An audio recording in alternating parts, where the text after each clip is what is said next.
We are in Champions League, man. That was my next Dilly din, dilly dong, come on. Encara Messi, encara Messi, encara Messi, encara Messi, encara Messi, encara Messi, encara Messi, encara Messi, encara Messi, encara Messi, encara Messi, gol, gol, gol, gol, gol, gol, gol, gol, gol, gol, gol, gol, gol, gol, gol, gol, gol, gol, gol. Into Sheringham, and Solskjaer has won it!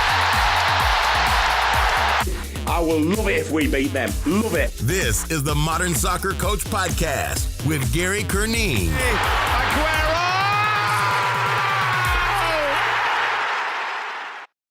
Hello, welcome to the Modern Soccer Coach Podcast. My name is Gary Curneen. Joining me for this episode is Dan Micciche. Dan was the academy coach at Crystal Palace, Tottenham Hotspur, and then famously with MK Dons, where he's credited with the development of England and Spurs superstar midfielder Dele Alli. In 2015, he was appointed England under-16 manager, and he worked with the same group of players who then progressed to the under-17 team and won the World Cup. He then moved into the senior game in January 2018, taking charge of MK Dons. I've been a big-time admirer of Dan for a long time. I've read a lot of his work as I've been developing as a coach through the England FA magazines and watched a lot of videos on him and stuff on YouTube. Absolutely brilliant. I would say he's a brave coach. He thinks outside the box. He's creative and he's not afraid to take risks. So I was keen today to see where he developed that creative side and his football philosophy, where all that came from.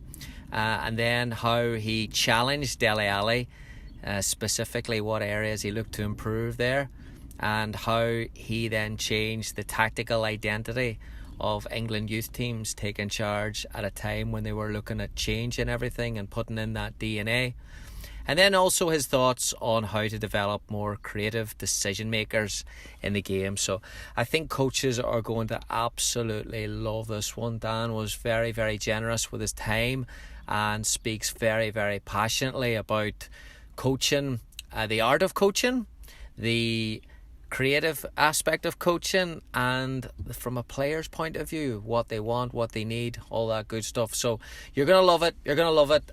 Please let me know what you think of it on Twitter at Gary Curneen, Instagram at Gary Curneen. You can give me a shout as well on email, gary@modernsoccercoach.com. Please help spread the word of the podcast. Here's Dan. Enjoy. Dan, thanks very much for joining me today for the Modern Soccer Coach Podcast. Thank you for having me. Having followed your coaching career, obviously from afar, you've impacted a lot of coaches over here in the US, probably indirectly, because I feel you look at the game a little bit differently. So fascinated to see why that is. And in trying to do a little bit of homework for this, I read that Roberto Baggio impacted you as a young player. But what were the other sources that shaped your football philosophy? I think that the fact that I grew up in an Italian family, both my parents are Italian. So if we think back to sort of the mid to late 80s, when I was sort of 7 years old, we didn't have back then Sky TV. So and Italian football was probably the strongest league at the time, with the likes of Maradona and so forth, Van Basten. So I had access to Italian football from that age. I've always had Italian TV in my house, and I'd get sent tapes from Italy of the whole season from one of my cousins. So that was the sort of football I was growing up watching, and the Italian analysis is very detailed. So, and obviously the pace of the game is slower. So when I'd watch the national team play and go to watch national team matches, and the people I was around, even when I go to Italy on holiday, cousins and uncles and even aunties, their view of the game is really impressive. Italian newspapers, Italian magazines, very tactical. So I was in that environment really. So I think I was quite fortunate that, way before Sky TV came into play and we had access to all football worldwide, I was sort of getting a different footballing education. And obviously our English league at the time was probably based although it had a lot of technical play, it was probably based on a bit more, less sort of flexibility tactically, more sort of 4-4-2, bit more physical as well. Whereas, like I say, I was being exposed to sort of different systems and a different style from an early age. One of your quotes that I read, coaching to me is not a complicated thing. It's about developing players' strengths rather than trying to make them all look and play the same. Two questions here. One, do you think we focus too much on weaknesses as coaches, and do you think we're obsessed with curriculums and just set plans? Well, I think, yeah, I mean, I can only obviously talk from my experiences. I think, without sort of, I wouldn't want to sort of stereotype and say this is what coaching is, but I just think in life in general, at times we maybe dwell on what people probably can't do, what they can do, and just the environments I've been involved in. I think sometimes the conversations that I hear with coaches and some of the sort of mindsets I've tried to affect has been, they can't be everything. So just and if you look at any player in the world, that you've only got to look at them and think that there's a lot of things they can't do. So I take Pirlo, for example. I remember seeing a scout report once a few years ago, which was so detailed, and it was for a midfield player, and I thought to myself, if I was filling this in for Pirlo at the time, who at the time was at Juventus, and Euro 2012, where he was, I think, one of the players of the tournament, there'd be a lot of crosses against this. So if this was a Pirlo as a young player, he might not get into the building. And as we know, that just take again with Pirlo as an example, there's a lot of things he can't do. And having studied Juventus closely, being a Juventus fan, I think what's clever about the coaches that he's had is they've put him in a system where his strengths can come out. So they've played him in a team which has a back three. So behind him, the sides of the pitch are covered because they know that he can't cover that ground. And then he'll play in midfield alongside, at the time, I think it was Vidal and Pogba and maybe Micchiche, players who high energy, can cover ground, but he's the sort of brains of the team, if you like. So I think it's one, trying to identify what their strengths are and what's going to get them a job in football, what's going to help them maximise their potential. And then secondly, creating that frame, making sure you've got a framework and structure in place, which not only allows that individual to play to their maximum, but also the others as well. So I think that's really important. I remember meeting Arrigo Sacchi a few years ago. Very fortunate to have a couple of hours with him, and we talked about Roberto Baggio, when he worked with him with Italy, and he just said that he didn't emphasise too much for him the defending side of the game. He had a role to play out of possession, but he knew he was going to get so much out of him in possession, and physically knew what he was capable of and not, that he adapted to the player rather than making the player fit as something which he wouldn't be able to do. So that's more sort of on the strength side. And in terms of curriculums, I think again, it's very difficult. My difficulty with curriculums has always been, if I'm writing a curriculum, say now, in the middle of June for next season, I have no idea where the players are going to be at in November. Technically, physically, socially, psychologically. I don't know what their form's going to be. I don't know whether they're just going to turn up in July, August time and have grown a little bit, and they're going to have coordination issues, or they're going to come back with just this confidence. They've watched the World Cup, and they've just come back with this desire to really kick on. I just find that really difficult. So I think it's important to have a loose plan, but be really adaptable to what's in front of you. I remember making this mistake where I wrote a curriculum for a year, but I got to the October half term in England, and the players in the group weren't in a place to move on to what the curriculum was going to take them to. So I said to the coaches, we've got to continue what we're doing. So, for example, ball manipulation skills, they needed to. I wasn't happy with their ball manipulation skills. So why am I moving on now to defending when they haven't got this bit right yet? And this bit's more of a priority. So it was more of a case of, right, we need to phase in some more defending work, but ball manipulation skill needs to continue as the priority. Doesn't look as good on a spreadsheet. It doesn't look as fancy, but for me, it's all about meeting the needs of the players. Like I know it is for a lot of coaches. So I just think, we can, that's what's always got to be at the forefront of our mind. Is this right for the player? What players have I got and what do they need? And then you work according to that rather than I'm doing this today and it might not be what's required. And for me, you're then not coaching for the player. You're coaching according to a script or according to what you want to do as a coach.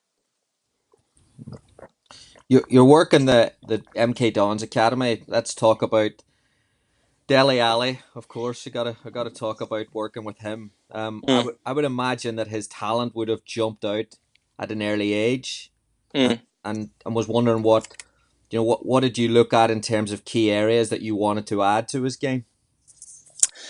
Well, I think the first thing was not to do him any harm, and to make sure that maintain and going back to the strengths, maintain and maximise what he's currently got, because I think it's easy. I remember seeing a report on him when I got to the club, and it said that he needed to learn when to dribble and when to pass. And whenever I see that, I interpret that more as what you're saying is he dribbles too much, and yet we never tend to go the other way. We never sort of say, "No, you're passing too much. I'm going to make you a better dribbler." And he had fantastic dribbling skills in tight areas, and I think what was key really from a technical point of view was making that be even better. So because he was a risk taker, making sure that when things didn't come off, asking the right questions. So say he was trying to chip the ball over the defender's head and he got intercepted, rather than saying to him, "No, you could have just given it simple there. You could have just played it back and maintained possession." Asking him, what did he see? What was he trying to do? And then once you get those answers and you understand it from the player's perspective, then you can give the relevant feedback. And it might just be, okay, that was a really good idea. Next time you just need to kick it a bit harder.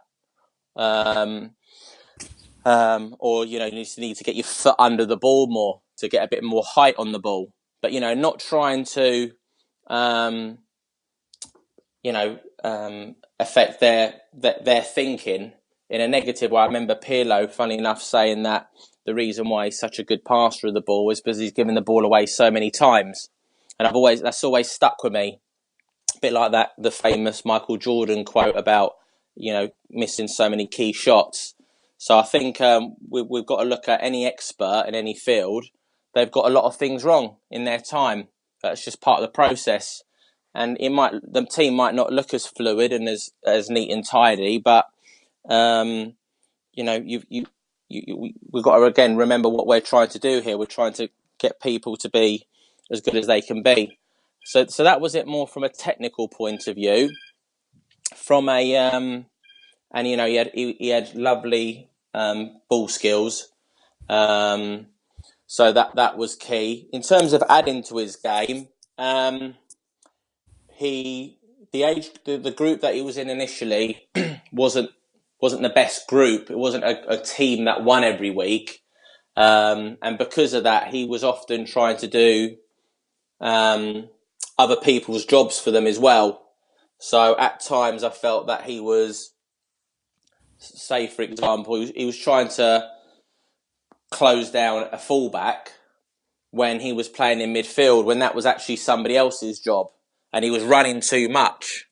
So a simple thing that I did was I drew a picture of the pitch in lengthways, and I said to him, when we haven't got the ball, you just operate in this strip, which was the middle part of the pitch. When we've got the ball, you can go wherever you like. So basically, just with that simple visual cue, it was just giving him sort of an idea of where he should operate on the pitch. So it's probably a bit of game understanding, really, a bit of tactical and spatial awareness, but also trying to just get him to trust his teammates more. And, so from a team ethic point of view, helping him to get accepted by his teammates, not just for his goals and assists, but also the fact that he trusted them. He could then give them some praise when they did things well and that kind of thing.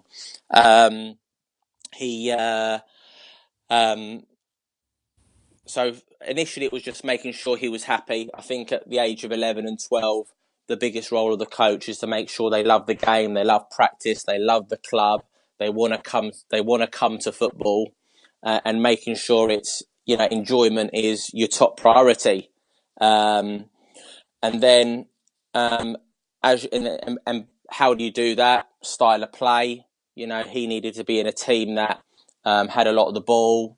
He was in a position where he was involved a lot because he was that type. He had that type of temperament. So I think it's understanding the person's mentality. Are they somebody what are they motivated by? He was motivated by getting on the ball, staying on the ball, making things happen. So making sure that took place, challenging him. So he might turn up in the Dome one night expecting to train, and there's a team in there from South London who are 2 years older than him, and they're twice the size. And he would. They're the sort of challenges that he would rise to. So I think it's kids of any age like variety. They need variety because it's good for learning. So if you want creativity, how do people get creative? They get creative by having problems to solve. So he had lots of variety in terms of sizes of pitches, opposition, age of opposition, types of opposition, types of surfaces, constantly asking different questions of him. And then, so the environment was shaped to make him better rather than coach instruction, should I say. And then, as he got to about 13, 14, other players were growing a lot quicker than him. So that was a big challenge for me in terms of, I got a couple of things wrong at this stage. The first thing I got wrong was I played him wide, which didn't suit his temperament. Like I said before, he needed to be involved in the play. So he wasn't suited to being stuck out wide and not seeing the ball for 10 minutes. So I got that wrong. And then that kind of thing wouldn't work. I couldn't play him down because he needed to be with his peers and his mates. So what I did was I went to a game, Tottenham v AC Milan, on a Thursday night. I think it was for the UEFA Cup at the time. And I remember seeing Clarence Seedorf playing really deep in midfield. I mean, it's something we see a lot now. But at the time, I hadn't really seen it, where he was dropping practically behind his centre-backs to get on the ball. And I saw that and I thought I could do that with Dele, actually. Because if I put him in there, he can actually not get run over in midfield. Because people aren't going to really go in there and press him in there. So he'll be able to get on the ball. So that'll keep him involved in the play. and then as the play progresses up the pitch, he can then join in the play. So I did it on the Saturday. We played a 4-3-2-1, and I think a big part of my role was to make sure we were flexible tactically, which thankfully I got from my Italian upbringing. So we often played 3 or 4 different formations in one game. And people often say, "Oh, that will confuse kids." It doesn't confuse them if it's explained properly, and they're prepared. I think it can confuse them if you just throw it on them. But if they're aware that it's coming and it's like I said, you use the right teaching tools, I think they can adapt very quickly. So we played 4-3-2-1. And it worked really well. He was in going back to the Pirlo example. He was in midfield with Brendan Galloway and Shea Ojo, who had different characteristics to him. So there was a good blend there. We dominate the ball away from home in a really difficult academy fixture, and he played in that position for about a year. And then once he started to grow again, he then gradually moved higher up the pitch and started to create and score more goals like he's doing today. So that they were the main things that he probably needed from me, in terms of, again, you can't predict that other people are going to grow quicker than him and he's going to struggle physically. That's just something that you've got to be up to speed with, and you've got to have the right strategies in place as and when those things come. And when you do make mistakes like I did, realise them as quickly as you can. I've got it wrong in the past where I realised it quite late, and I regret not changing my intervention sooner, because I probably could have helped the player develop more quickly. Your work with England, obviously they went through a little bit of a revolution in terms of playing style at the youth level, and a lot of success in 2017, winning the 2 World Cups and the European Championships. And in developing that team and changing that style of play, can you talk about the difficulties you faced at early stages of that development? Yeah. Resistance from coaches was one of them. Obviously, when you're trying to change a culture, you've got to be sensitive to people's mindsets and people's beliefs, and having respect for what they've done. But at the same time, when I was brought into the organisation, it was clear that was the reason why I was going there, because of the style of play we had, and where Dan Ashworth wanted to take the FA to, and he's done a really good job at that. So the least difficulty was the players. I think the players are the easy bit, even if you're asking them to do things which they're not used to in their club. So, for example, if it's a centre-back who isn't used to running with the ball into midfield, but now you're asking him to, he wants to do that. He's going to be on the ball more. He's going to gain confidence from that, even though he might make a mistake or two, as long as you protect him psychologically by saying, listen, this is how we're going to play. If mistakes are made, that's okay. It's part of the process. And more importantly, you as a coach have got such good, you know the detail behind the style of play so well that it's difficult for it to go wrong, because players are in the right position.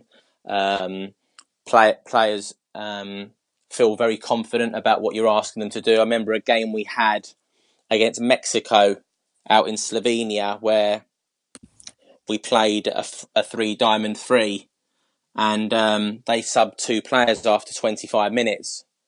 And it was one of those moments where I think what you need when you're changing a culture is you need to be able to showcase it. And it was one of those first examples to say, listen, people have said in the past that English kids can't outplay South Americans. Well, we've just done it, and it was 30 degrees heat, and we've played a system which the players weren't used to, because at the time, back threes weren't as common as they are today. When he had a day to work on it, So I think the difficulty was, you know, you want to put something in place really quickly because you haven't got time to sort of wait. And you know that there's going to be difficult conversations. You know that it's going to maybe lead to some disagreements.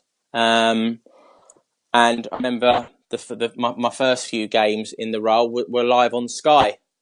And you want these players to be able to show what they can do on that stage. So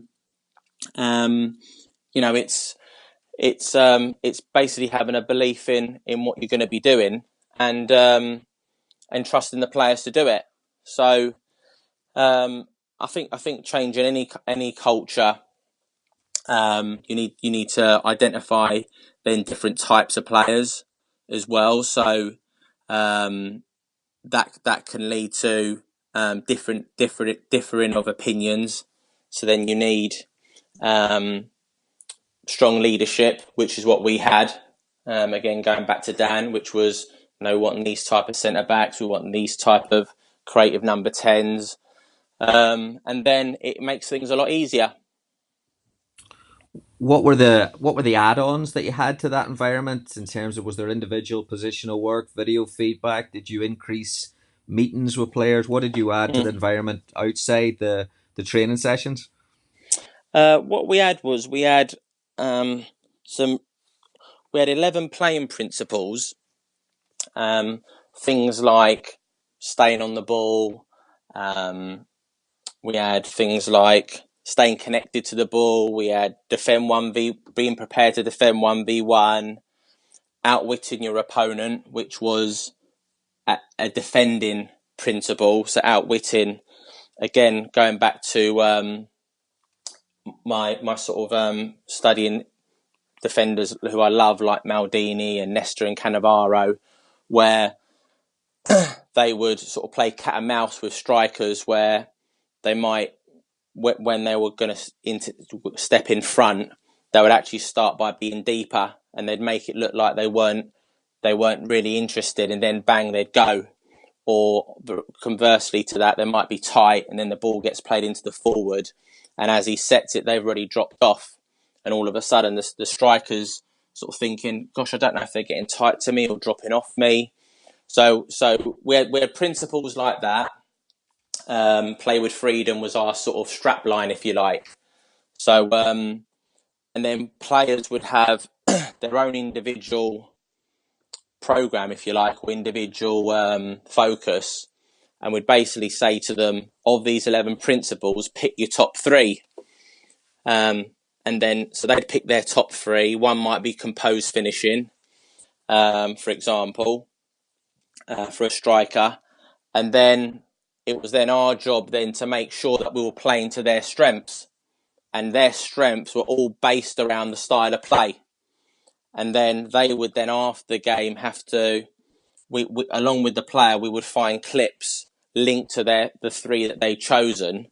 And it was a bit of accountability really on the coach, because if your quality was staying on the ball, and there aren't many examples of that, and the Opta stats as well don't support that.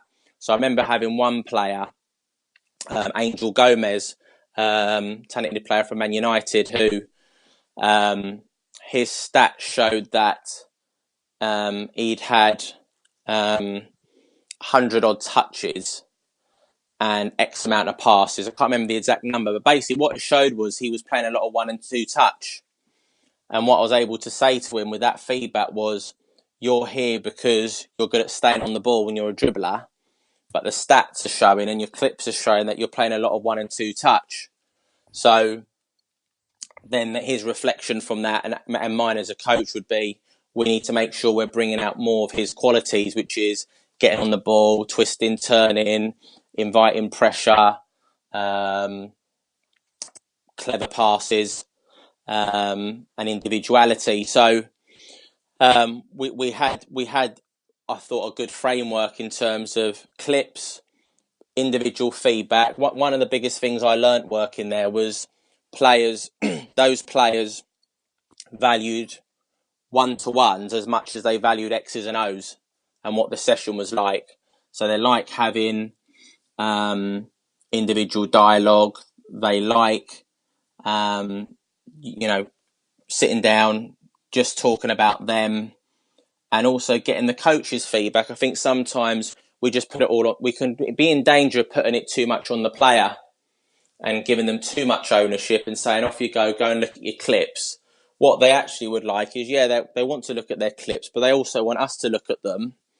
And we'd then have a discussion around it, and we'd have an agreement of, okay, what did you find? What were your top 3 clips? We'd sometimes call it stay, start, stop. So what are you going to stay doing? What are you going to start doing? And what are you going to stop doing?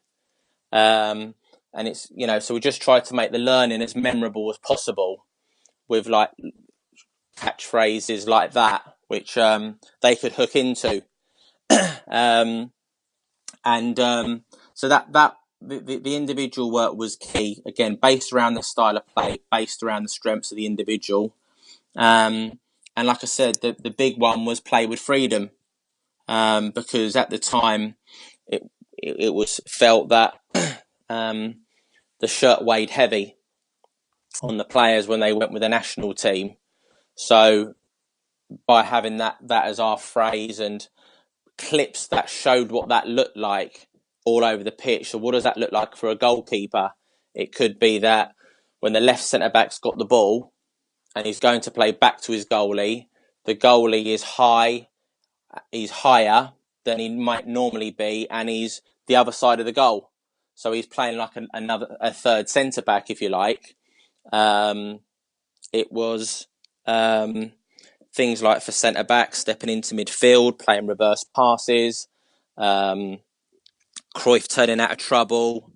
We had to catch, one of the principles was win the ball cleanly. So playing with freedom for a defender might be balls get played down the side rather than them coming across and kicking it out of play. They're dropping their shoulder and turning out of trouble.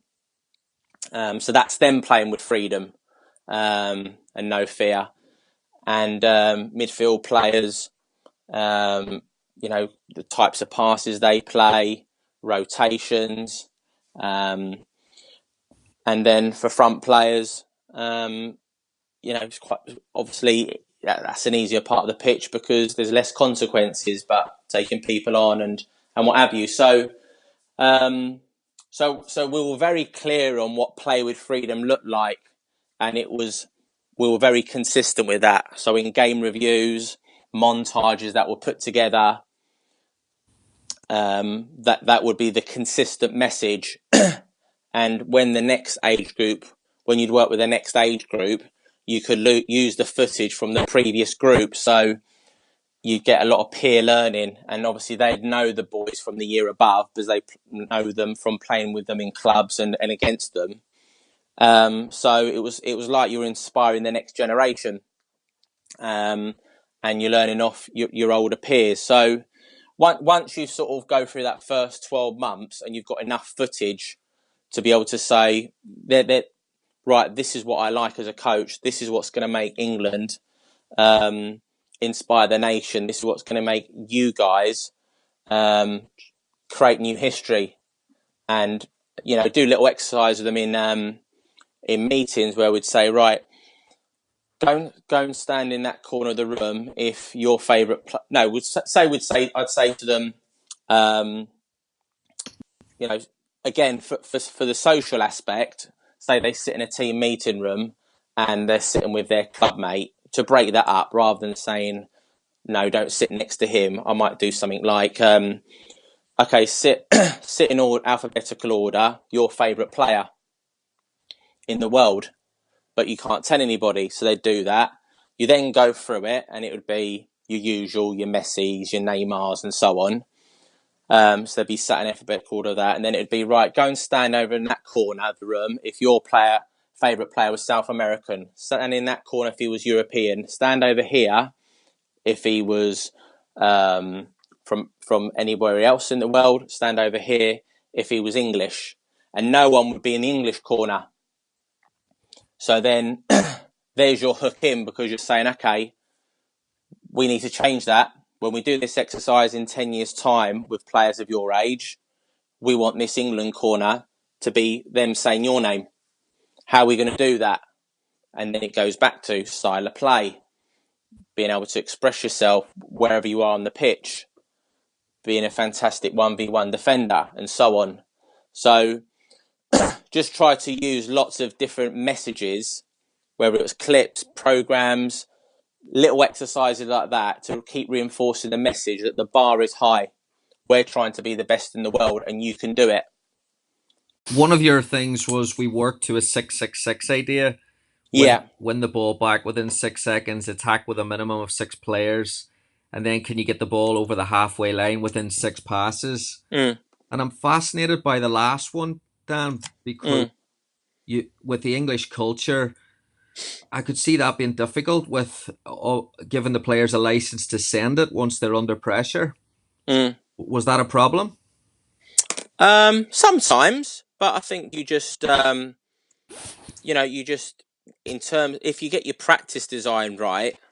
So if you're doing a practice where you're saying you can't get over the halfway, you can't get over the halfway line, in under 6 passes, then, and although we all know, those of us that coach, that's unrealistic, because if you can do it in one, you'll do it in one. But what you're doing is you're just putting in a rule temporarily just to affect their mindset, and then you're just going to go back to free play, and then you're going to see if you've helped change that behaviour. But I've gone on record as saying I've used things like sin bins, which people have got different views on, but it's just a bit of fun.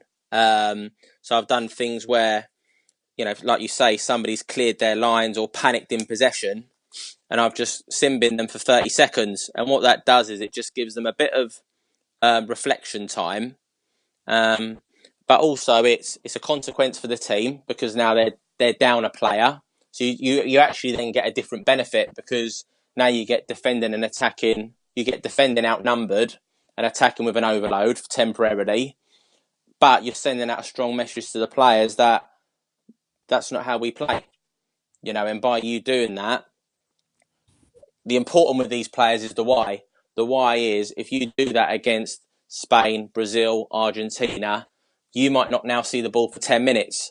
And in tournament football, when you're playing 7 to win a World Cup, you need to play 7 games in 3 weeks. You need to conserve as much energy as you can. You need to be resting with the ball, not chasing around. So I think it's easy to get the buy-in because you've done all your prep work before and put all your building blocks in place in terms of, like I said, the clips you show, the little exercise and so on. And you're giving them the why in terms of, we're not going to see the ball for ages. From that point of view, I think you just got to be consistent as a coach. You've got to be strong with your beliefs and your values, and because they'll soon start seeing through it. And I think the match days is the main one, really, in terms of when that comes to the fore. I remember a game we had against USA where we scored the winning goal in injury time away in Florida, and the goal had about 13 passes, and it was a great opportunity for me to reinforce the players afterwards.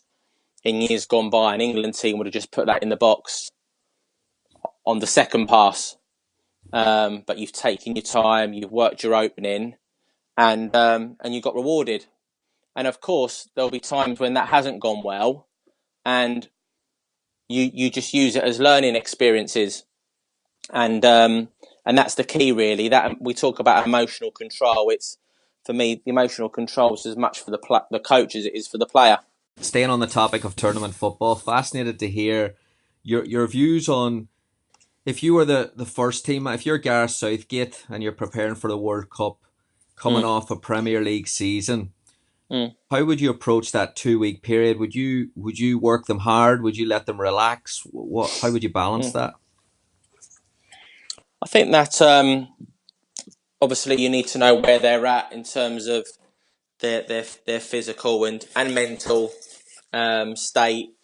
Have they, for example, just lost the Champions League final? So you've got to be conscious of that. Number of games they've played. So you're aware of all that information. I think that you just got to get the balance right. I think what Gareth's done really well is he's looked at the environment before he's looked at tactics, and he's making the environment one where the players want to go into work. They enjoy each other's company. They feel relaxed but focused. So I think you obviously get your periodization right in terms of there's going to be days where you need to get more running into their legs and days when you don't, and you get your balance right in terms of tactical work and free play. I just think it's all about balance really, and I'm sure he'll be aiming to get to Russia with, and obviously they've had 2 games in that time, so obviously there's only so much you can do before a game anyway. So I think the key he's involved everybody. Everybody started a game. The style of play has been consistent, and you obviously want to get to Russia with a lot of your building blocks in place, and then once he gets to Russia, I'm sure then that's when he'll start really honing in on his opposition analysis. But I would have made it all about us, looking at what we've done in the previous 2 or 3 games, and making sure you integrate new players like Trent Arnold, and making sure that they're integrated in the group, and making sure it's not all about football. So I know that they've had a couple of days off at different times, so he's broken the weeks up, which I think is important. I've seen that they've had the Red Arrows there. They've had a few people in from the Marines. I know one of the guys really well. That would have been a really inspirational person for the players to see. So I think the fact that he's not just kept it to football is key. So I think it's just variety. I think is important. Variety, and it's about us. Would be like the overriding big rocks, if you like, of the work. What, when you're away with those teams, because it always seems to be a thing with England that the boredom, how do you keep the group together without getting them tired of each other in a short space of time? I think with the younger ones it's different, because you can't just sort of let them go out, off on their own for 3 or 4 hours. You've always got that supervision there, but you do things like cultural visits, and you'd break the trip up with every 3 days we're going to eat somewhere outside of the hotel. We're going to get you out of here. So you'd have your sort of. I remember us going to Brazil, and we had a barbecue with the Brazilians on the 3rd day, and then we played for Malense on one of the other days, and we stayed out after the game, went to a restaurant nearby. So I think that's important. Just I've seen with the seniors where they haven't just always been at St George's. They would have been I know they've stayed at the Grove and trained at Arsenal. They've played at Wembley. They've played at Leeds. And although people may say, well, then there's travelling on that. Yes, there is, but also they've not been stuck at St George's for 2 weeks. So I think the fact that they've broken the pattern of the venues has been key. I think in terms of players not getting fed up with each other, I think that you give them the free time. So then it's up to them to decide, who they're in company with in those periods. And I think that, like I said, the fact that they've had a lot of variety in their week, and they've had a couple of days away as well, it's sort of broken it up. They haven't looked at it and gone, oh, we're now here for 14 days. It would have been, right, we're here for 3, then we go there for 2, then we're off for 2, and it just breaks the week up. I think having a games room's key. And and players like different things. So I think it's having variety within the games room. But I think that's important because it gets them together rather than them going off in their rooms and playing games. They're doing it in a games room and providing it's a good space where there's sofas. So if you just want to chill out, you can. If you want to play table tennis, you can. If you want to do Xbox, you can. So you've got that variety within that space, and and not having too many rules. I know Gareth's quite sort of laid back in terms of use of phones, providing it's not in a play. It's not when they're directly working. And he does that for the right reasons because he knows that by letting them keep their phones on them, you're more likely to keep them in and around the environment rather than them rushing off back to their room to check their phones every 2 minutes. So I think treating them like adults and giving them a lot of space is key. And like I said, the games and that encourages that interaction, but sort of on their terms. What are you expecting tactically from this World Cup? I think we'll see a lot of back threes, but that'll be interesting to see. I'm hoping to see something a bit different tactically from teams. Obviously, I think the climate comes into it, and I know it's a bit of a mixed bag over in Russia. So I think when it's very warm, it'll be interesting to see whether teams can play at the intensity that they were hoping to. And I think it always boils down to both boxes. I think the game is the game. And at international level, you need players who can unlock organised teams. Obviously, you've got to be able to defend well. You look at the last World Cup, Germany were excellent at. They didn't concede, I don't think, a set piece in their own half in the knockout stages. It was a really interesting stat. And obviously they've done their research in terms of in the knockout stage, a lot of games are decided from set pieces. So I think obviously how you defend is, of course, very important. But ultimately to win games, you're going to need players in the final third who can attack outnumbered, basically, who can unlock the door. I think we'll see, again, Guardiola's influence on a nation from watching the England team the last couple of games. Guardiola had a massive impact on Spain in 2010 with his Barcelona team. He had a massive impact on Bayern Munich in 2014. And I think we're seeing now his impact on this England team with Kyle Walker's, intelligence in terms of being able to play in a back three now. I don't think we would have predicted that a year ago.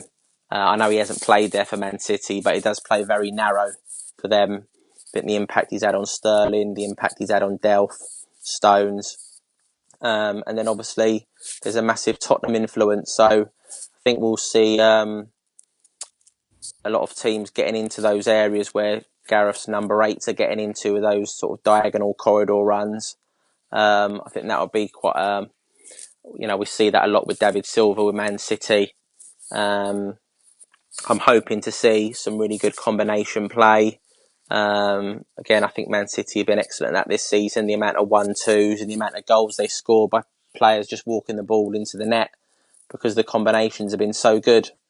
But I think it will come down to individual quality in the final third. You look at Brazil's starting 11; it's absolutely frightening. They've got a strong spine to their team. But the attacking players ultimately, I think, will be key in this World Cup. All right, last question for you. Your work at when you moved into senior football with your role with MK Dons, you brought in a ball striking coach. Yeah. Can you talk a little bit about why you did that? Yeah, so I think I'm always conscious in any role that I'm in that I don't have all the answers, and I've got no problems with looking for help, because it's all about the players. And we'd had a couple of games where we had free kicks on the edge of the box, and our shots had gone just over the bar. and it's not an area which I'm an expert at in terms of free kick taking. And there's a guy called Bartek who I worked with a number of years ago in the FK Dons Academy, who's gone on to do really well with his coaching. And that's, he won't mind me saying this. He doesn't know, he wouldn't profess to know the game tactically, like a lot of other coaches. But what he does know is about ball striking and about free kick taking, because that's all he studied for 10 years. So basically, I just thought that I don't want to look back on the job like when I sit here today. I've got no regrets in terms of the work we did. Anybody who's seen our games will know that, centimetres were the difference between us finishing where we did and me losing my job. And we could have been mid-table. We created an awful lot of chances. So really proud of the work. And I just didn't want to have any regrets. So I knew that I had this resource that I could tap into. And the way he goes about his methodology is very detailed. He puts a camera behind the player when he's ball striking so he can see all the biomechanics. He can give instant feedback because he knows what he's looking at. He can then do it using video. He can send written feedback, and then he can provide an action plan. And I just felt that it was an area which I think it's a bit untapped, really. If we look at England, really, over the years, how many free kick specialists have we had? We've had Beckham and Gaza probably in my time coaching. That's not enough, really. You look at the South Americans and other nations. They've had experts, and I think maybe it's because we don't spend enough time on it. I remember working with a 10-year-old Brazilian when I was at Tottenham, and he was a free kick expert at 10. He had the run up. He had the technique, and he regularly scored at under 10s free kicks, bending it in the top corner. And that was self-taught, and he'd come from a Portuguese club and they'd practiced it there. And his idol was Rivaldo. So he'd got that from his one of his role models. And I just think it can add so much to a player's game. So that was the reason I did it, and hoping that it would lead to maybe a change of outcome in a game or two. But it is something which you can't really play at. If you're going to do something like that, it needs to be long term.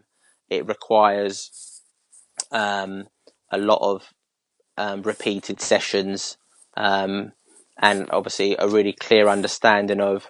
So we'd do it on a Tuesday, so it was 4 days before a game, when you can put a bit more on the players' legs.